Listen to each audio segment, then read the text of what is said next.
बिस्मिल्लाहिर्रहमानिर्रहीम। अस्सलाम वालेकुम। आज हम एक ऐसी type of chemical bond discuss करेंगे जिसमें ना ही ट्रांसफर ऑफ इलेक्ट्रॉन होता है, ना ही शेयरिंग ऑफ इलेक्ट्रॉन होती है और सबसे बढ़कर जिसमें एक ही तरह के एटम्स जो हैं वो इन्वॉल्व होते हैं। तो ये है हमारे पास मेटेलिक बॉन्ड।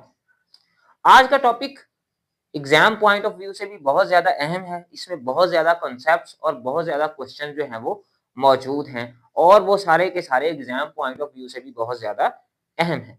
तो मेटेलिक बॉन्ड जो है वो डिस्कस करने से पहले हमें ये पता होना चाहिए कि मेटल्स क्या होती हैं। मेटल को उर्दू में हम कहते हैं धातु। इसकी मिसाल हमारे पास है आयरन, गोल्ड, सिल्वर। ठीक है, तो ये सारी इसकी एग्जांपल्स हैं, हमारे इर्द गिर्द हर जगह पे मौजूद है। मेटेलिक बॉन्ड की तरफ जाने से पहले कुछ मैं मेटल्स की प्रॉपर्टीज डिस्कस कर लेता हूं। सबसे पहले हमारे पास metals usually show metallic lustre. Metallic lustre कहते हैं धाती चमक। ठीक है, तो जब भी मेटल्स के ऊपर जो है रोशनी पड़ती है तो वो उसे रिफ्लेक्ट करते हैं, उससे एक चमक पैदा होती है। तो मेटल्स की जो सरफेस है वो आपके पास शाइनी सरफेस होती है। ठीक है, ये एक चमक देते हैं, आपको एक शाइन देते हैं। ठीक है, सेकंड क्या है आपके पास, they usually have high melting and boiling points. तो मेटल्स का जो मेल्टिंग पॉइंट है या जिस पॉइंट पर मेटल जो है वो पिघलते हैं या जिस पॉइंट पर वो बॉयल होते हैं, उबलते हैं, वो बहुत ही ज्यादा हाई होता है। यानी कि इन्हें बहुत ज्यादा टेम्परेचर देना पड़ता है मेल्ट करने के लिए और बॉयल करने के लिए। नेक्स्ट क्या है, they are good conductors of heat and electricity. यानी कि इनमें से हीट भी आसानी से गुजर जाती है और इलेक्ट्रिसिटी भी। इसी वजह से हम देखते हैं कि हमारी जो इलेक्ट्रिसिटी की वायर्स हैं वो कॉपर से बनी होती हैं या सिल्वर से बनी होती हैं, जो कि मेटल्स हैं। They are usually hard and heavy. आम तौर पर ये हार्ड होते हैं, सख्त होते हैं, एंड हैवी और वजनी होते हैं। They can be made into different shapes by applying pressure. जब भी इनके ऊपर प्रेशर अप्लाई किया जाता है तो इनकी मुख्तलिफ जो है वो शक्लें बनाई जा सकती हैं। मिसाल के तौर पर आयरन है हमारे पास, लोहा, तो हम क्या करते हैं उसके ऊपर प्रेशर अप्लाई करके या उन्हें पिघला कर मुख्तलिफ शक्लों में चेंज कर सकते हैं। और लास्ट इसकी जो प्रॉपर्टी है वो एक केमिकल प्रॉपर्टी है, have low ionization energy values. इसकी जो आयोनाइजेशन एनर्जी वैल्यू है वो बहुत ही कम होती है। इसका क्या मतलब है, इसका मतलब ये है कि फॉर एग्जाम्पल आपके पास एक एटम है और उसके ये वैलेंस शेल है, उसमें ये इलेक्ट्रॉन मौजूद है। तो वैलेंस शेल में या आखिरी शेल में जो इलेक्ट्रॉन मौजूद है उसको निकालने के लिए जो एनर्जी चाहिए उसे हम कहते हैं आयोनाइजेशन एनर्जी। तो जो मेटल्स हैं उनकी जो आयोनाइजेशन एनर्जी वैल्यू होती है, यानी कि आखिरी शेल में से इलेक्ट्रॉन को निकालने के लिए जो एनर्जी चाहिए वो बहुत ही कम होती है। ये मैंने प्रॉपर्टी यहाँ पे क्यों लिखी है ये आप लोगों को अभी समझ आ जाएगा। अब हम देखते हैं that how is metallic bond formed. आखिर मेटेलिक बॉन्ड जो है ये कैसे बनता है। तो मैंने अभी एक कैरेक्टरिस्टिक डिस्कस की that metals usually have low ionization energy values. Metals की आयोनाइजेशन एनर्जी वैल्यू जो है वो बहुत ही कम होती है। इनके जो वैलेंस इलेक्ट्रॉन्स को आसानी से एटम्स में से निकाला जा सकता है। अब इससे होता क्या है कि जो मेटल्स के अंदर या जो मेटल के एटम्स हैं उनके अंदर जो इलेक्ट्रॉन्स हैं, जो वैलेंस इलेक्ट्रॉन्स हैं, वो आसानी से रिलीज हो जाते हैं। हम दूसरे लफ्जों में ये भी कह सकते हैं कि ये जो न्यूक्लियस है वो इन आउटर मोस्ट इलेक्ट्रॉन्स को फिर्मली होल्ड नहीं कर सकता, मजबूती से पकड़ नहीं सकता। फॉर एग्जाम्पल ये आपके पास सोडियम मेटल है। सोडियम मेटल में ये एक सोडियम का एटम है। एक जो सोडियम का एटम है उसको 8 सोडियम के एटम्स ने घेरा हुआ है। 6 तो मैंने इसके इर्द गिर्द बना दिए, जाहिर सी बात है सामने भी होंगे और पीछे भी होंगे। अब जब ये सारे के सारे एटम्स अपने वैलेंस इलेक्ट्रॉन या आखिरी शेल के इलेक्ट्रॉन रिलीज करते हैं तो ये जो इलेक्ट्रॉन हैं ये फ्रीली मूव करते हैं इन वैकेंट स्पेसिस में, इन खाली जगहों में। ये देखें जैसे मैंने यहाँ पे इलेक्ट्रॉन्स बनाए हैं तो ये यहाँ पे जो है वो फ्रीली मूव कर सकते हैं। अब इसके नतीजे में होता क्या है कि ये जो इलेक्ट्रॉन्स हैं अब ये किसी भी खास न्यूक्लियस से ताल्लुक नहीं रखते, यानी कि ये किसी खास एटम के इलेक्ट्रॉन नहीं है। अब सारे के सारे जो एटम हैं या सारे के सारे जो न्यूक्लियस हैं या न्यूक्लियाई हैं वो इन इलेक्ट्रॉन्स को अपनी तरफ अट्रैक्ट करते हैं। या हम यूं भी कह सकते हैं कि ये जो इलेक्ट्रॉन्स हैं ये किसी एक खास एटम के नहीं हैं, ये सारे एटम्स के ही इलेक्ट्रॉन्स हैं। ये कहेगा कि ये सारे के सारे इलेक्ट्रॉन मेरे हैं, ये इलेक्ट्रॉन इसकी तरफ भी अट्रैक्ट होंगे सारे के सारे, उसी की तरफ इसकी तरफ भी इतना ही अट्रैक्ट होंगे, सब की तरफ अट्रैक्ट होंगे। सब एटम्स के जो न्यूक्लियाई हैं वो इन इलेक्ट्रॉन्स को अपनी तरफ इक्वली अट्रैक्ट करेंगे। तो उसके नतीजे में होगा क्या कि ये वाले जो न्यूक्लियाई हैं या ये वाले जो एटम्स हैं वो इन इलेक्ट्रॉन्स के साथ बाउंड हो जाएंगे। ना ही इलेक्ट्रॉन यहाँ से जा सकते हैं और ना ही ये न्यूक्लियाई या ये एटम्स हैं वो यहाँ से जा सकते हैं। तो हम ये कह सकते हैं that nuclei of the metal atoms appear submerged in the sea of electrons. Electrons का एक समंदर है और उसमें जो एटम्स के न्यूक्लियाई हैं वो डूबे हुए नजर आते हैं। तो हम इसे रीड भी कर लेते हैं। Usually metals have low values of ionization energy. आमतौर पर जो मेटल्स हैं उनकी आयोनाइजेशन एनर्जी वैल्यू कम होती है। Their atoms can therefore lose their outer electron और इलेक्ट्रॉन्स इजीली। इनके जो एटम्स हैं वो अपने आउटर इलेक्ट्रॉन को, सबसे बाहर वाला जो इलेक्ट्रॉन है या इलेक्ट्रॉन्स को आसानी से रिलीज कर देते हैं, लूज कर देते हैं। इन अदर वर्ड्स, दूसरे अल्फाज में, the nuclei of metallic atoms can not hold their outer electrons firmly. जो मेटेलिक एटम्स के न्यूक्लियाई हैं वो अपने आउटर इलेक्ट्रॉन्स को मजबूती से नहीं पकड़ सकते। For example in sodium metal, मिसाल के तौर पर सोडियम मेटल में each sodium atom is surrounded by 8 other sodium atoms. हर जो सोडियम एटम है उसको मजीद 8 सोडियम एटम ने घेरा होता है। The outer electrons of these atoms move freely. In atoms के जो बैरूनी इलेक्ट्रॉन्स हैं, बाहर वाले इलेक्ट्रॉन्स हैं, आउटर शेल के इलेक्ट्रॉन्स हैं, वो फ्रीली मूव करते हैं बिटवीन द वैकेंट स्पेसिस, खाली जगहों में, प्रेजेंट बिटवीन द एटम्स, जो कि एटम्स के दरमियान मौजूद हैं। Because of the loose linkage they have with their nuclei, क्योंकि उनकी जो अटैचमेंट है या बॉन्डिंग है न्यूक्लियस के साथ या जो अट्रैक्शन है वो बहुत ही वीक होती है। No electron remains attached with any particular nucleus. कोई भी जो इलेक्ट्रॉन है वो किसी खास न्यूक्लियस के साथ जुड़ा हुआ नहीं होता।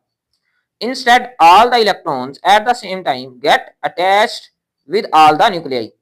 इसके बरक्स सारे के सारे इलेक्ट्रॉन्स एक ही वक्त में सारे के सारे न्यूक्लियाई के साथ जुड़ जाते हैं।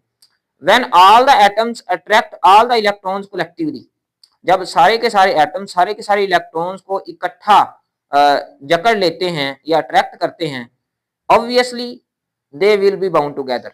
तो इनके दरमियान जो है एक किस्म का बॉन्ड बन जाएगा।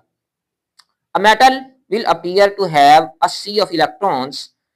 एक मेटल ऐसे नजर आएगी जैसे एक इलेक्ट्रॉन का समंदर है, in which all the nuclei of atoms are submerged, जिसमें जो सारे के सारे एटम्स के न्यूक्लियस हैं या न्यूक्लियाई हैं वो डूबे हुए हैं। तो ये तो हमने डिस्कस कर लिया कि मेटेलिक बॉन्ड बनता कैसे है।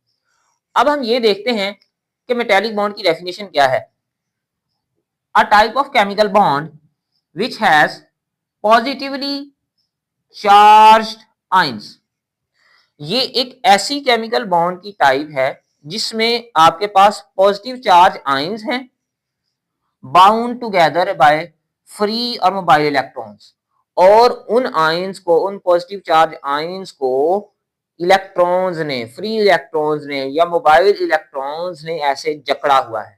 तो इस किस्म की बॉन्डिंग को हम कह देते हैं मेटेलिक बॉन्ड। यहाँ पे एक लफ्ज आया मोबाइल इलेक्ट्रॉन्स। मोबाइल का लफ्जी मतलब होता है एबल टू मूव, कोई भी ऐसी चीज जो फ्रीली मूव कर सके। तो यहाँ पर जो, क्योंकि इलेक्ट्रॉन्स फ्रीली मूव कर सकते हैं इसी वजह से इन्हें हमने मोबाइल इलेक्ट्रॉन्स कह दिया या फ्री इलेक्ट्रॉन्स कह दिया। एक पुलिस मोबाइल भी होती है, ठीक है, आपने अक्सर नाम सुना होगा। तो क्योंकि वो भी फ्रीली मूव करने के लिए उन्होंने रखी होती है तो उसका नाम भी पुलिस मोबाइल रख दिया। एक दूसरा मोबाइल जो हम अपनी पॉकेट्स में लिए घूमते हैं उसको भी मोबाइल इस वजह से कहते हैं, वो खुद तो नहीं मूव करता लेकिन हम अपने साथ उसे जो है वो मूव करवा सकते हैं, फ्रीली कहीं किसी भी जगह लेके जा सकते हैं। तो मोबाइल का लफ्जी मतलब होता है एबल टू मूव फ्रीली, कोई भी ऐसी चीज जो फ्रीली मूव कर सके। तो ये तो हमने देख लिया कि मेटेलिक बॉन्ड जो है वो बनता कैसे है। अब हम इसी मेटेलिक बॉन्ड की बुनियाद पर इन सारी की सारी प्रॉपर्टीज को एक्सप्लेन करने की कोशिश करते हैं। तो इसमें जो सबसे पहला क्वेश्चन है वो क्या है, why magnesium metal has high melting point than sodium metal. जो मैग्नीशियम मेटल है उसका जो मेल्टिंग पॉइंट है, जिस टेम्परेचर पर वो मेल्ट होती है, पिघलती है, वो ज्यादा क्यों है देन सोडियम मेटल। या हम इसमें ये भी देखेंगे कि आखिर मेटल्स का मेल्टिंग एंड बॉइलिंग पॉइंट जो है वो हाई क्यों होता है। तो the strength of metallic bond, जो मेटेलिक बॉन्ड की स्ट्रेंथ है कि मेटेलिक बॉन्ड कितना स्ट्रांग होगा, वो दो चीजों पर डिपेंड करती है। पहली, number of positive charge, metal के एटम्स के ऊपर पॉजिटिव चार्ज कितना आया। Second one, number of mobile electrons set free by each atom, कि हर एटम ने कितने कितने फ्री इलेक्ट्रॉन या मोबाइल इलेक्ट्रॉन जो हैं आजाद किए। ठीक है, अगर एक एटम जो है वो एक ही इलेक्ट्रॉन देता है या फ्री करता है तो उसके ऊपर +1 चार्ज आएगा।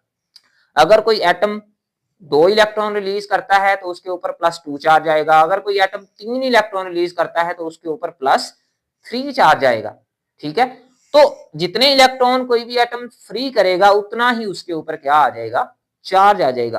तो जितना ज्यादा चार्ज आएगा, जितने ज्यादा इलेक्ट्रॉन्स जो हैं वो फ्री होंगे, उतना ही स्ट्रॉन्ग मेटालिक बॉन्ड होगा।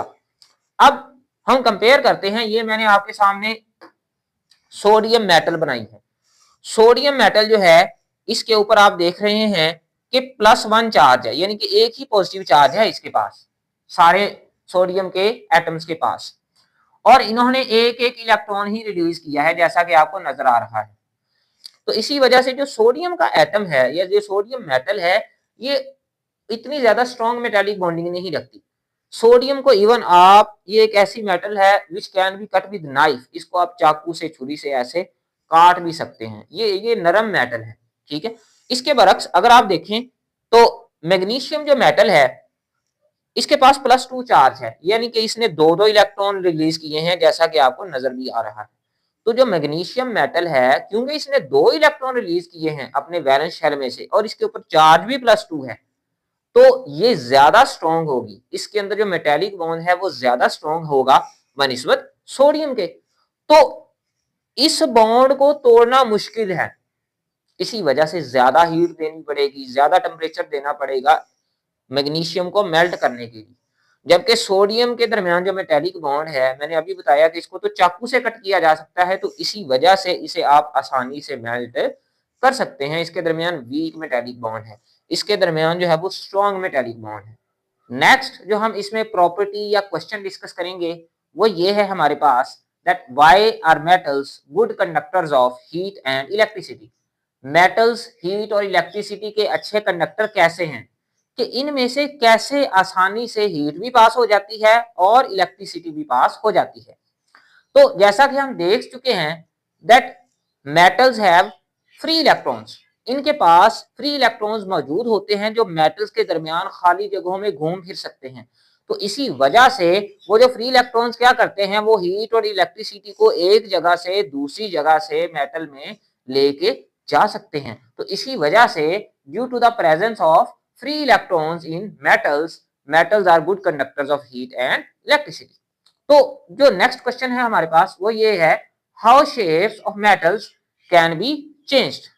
मेटल्स की आखिर जो शेप है उसको कैसे चेंज किया जा सकता है। तो उसके लिए सबसे पहले इसके अंदर एटम्स की अरेंजमेंट देखें। जो मेटल के एटम्स हैं वो एक दूसरे के साथ टाइटली जुड़े होते हैं। ठीक है, स्ट्रॉन्गली एक दूसरे के साथ जुड़े होते हैं, बड़े ही मजबूती के साथ। और दूसरी बात ये कि ये लेयर्स की फॉर्म में मौजूद है, एक तो टाइटली बाउंड है और दूसरी किस फॉर्म में मौजूद है, लेयर्स की फॉर्म में। इसी वजह से ये हार्ड भी होते हैं, सख्त भी होते हैं और हैवी भी होते हैं, वजनी भी होते हैं। तो हम कह सकते हैं that atoms are strongly held and arranged in the form of rows one above the other, कि जो एटम्स हैं वो स्ट्रॉन्गली हेल्ड होते हैं, मजबूती से एक दूसरे के साथ जुड़े होते हैं और रोज की फॉर्म में कतारें बनाई होती हैं एटम्स ने एक दूसरे के ऊपर। ये देखें जैसे यहाँ पे एक दूसरे के ऊपर लाइनें बनी हुई हैं, कतारें बनी हुई हैं एटम्स की। This arrangement makes them hard and heavy. ये जो अरेंजमेंट है एटम्स की मेटल्स के अंदर, इसकी वजह से ये हार्ड भी हो जाते हैं और हैवी भी हैं। तो एक और क्वेश्चन का हमें आंसर मिल गया that atoms are usually hard and heavy. तो इसका आंसर आप ये लिख सकते हैं जो मैंने अभी आपको बताया कि इनके अंदर एटम जो हैं वो टाइटली हेल्ड होते हैं और इनकी अरेंजमेंट ऐसी है कि ये आपके पास हार्ड और हैवी होते हैं। अब होता क्या है, when we apply pressure on this metal on these layers, जब इनके ऊपर प्रेशर अप्लाई किया जाता है तो जो अपर वाली लेयर्स हैं वो अपनी जगह से हट जाती हैं, यानी कि जो अपर लेयर्स हैं और जो लोअर लेयर्स हैं दे स्लिप पास ईच अदर। ठीक है, तो जिसके नतीजे में क्या होता है कि हम मेटल्स को किसी भी शेप में चेंज कर सकते हैं। When pressure is applied on metals, जब मेटल्स के ऊपर प्रेशर अप्लाई किया जाता है the upper rows of atoms slip past the lower rows, जो अपर रोज हैं एटम्स की वो नीचे वाली रोज को ऐसे स्लिप होकर पास कर जाती हैं एक दूसरे को। ठीक है, एक दूसरे से ऐसे जो है वो दूर हो जाती हैं, स्लिप हो जाती हैं एक दूसरे के ऊपर। As a result their shapes are change, जिसके नतीजे में उनकी जो है वो शेप जो है वो चेंज की जा सकती है। मिसाल के तौर पर आयरन है हमारे पास लोहा, तो हम उसकी बहुत सारी मुख्तलिफ शक्लें बनाते हैं, तो उसकी वजह भी यही है। Metals can therefore be easily drawn into wires and sheets, इसी वजह से मेटल्स की जो है हम आसानी से तारें भी बना सकते हैं और इनकी शीट्स भी बनाई जाती हैं बहुत ही बारीक। अब इसी टॉपिक के नीचे एक छोटी सी एक्सरसाइज दी गई है जिसमें दो क्वेश्चंस हैं। फर्स्ट क्वेश्चन क्या है, what type of atoms form metallic bond, किस किस्म के एटम जो हैं वो मेटालिक बॉन्ड बनाते हैं।